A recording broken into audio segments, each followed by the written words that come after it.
अमरावतीच्या परतवाडा अचलपूर या जुळ्या शहरातून एक धक्कादायक घटना समोर आली आहे। एका 19 वर्षीय तरुणावर तब्बल 180 मुलींच्या लैंगिक शोषणाचा आरोप करण्यात आल्याचं समोर आलंय।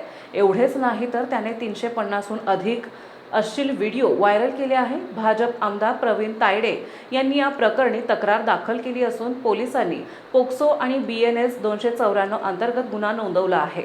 या घटनेमुळे अमरावती जिल्ह्यात खळबळ उडाली असून संताप व्यक्त करण्यात येत आहे। परतवाडा शहरातील गटरमुलपुरा परिसरातील एका युवकाने इंस्टाग्राम आणि टेलिग्रामवर तरुणी आणि महिलांचे अश्लील व्हिडिओ प्रसारित केल्याचा आरोप आहे।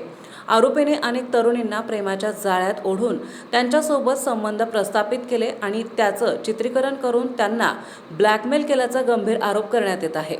या व्हिडिओमध्ये संबंधित युवक महिलांसोबत अश्लील कृत्य करताना दिसत असल्याचा दावा केला जातोय।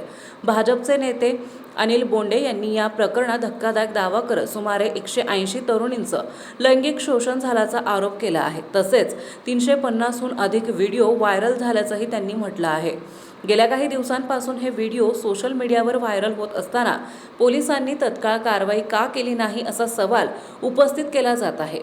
या प्रकरणात SIT चौकशीची मागणीही करण्यात आली आहे। दरम्यान आरोपी युवकाने कुटुंबासह परतवाडा सोडल्याची माहिती समोर येत असून पोलीस त्यांचा शोध घेत आहे। पोलीस या प्रकरणाचा सखोल तपास करत आहे।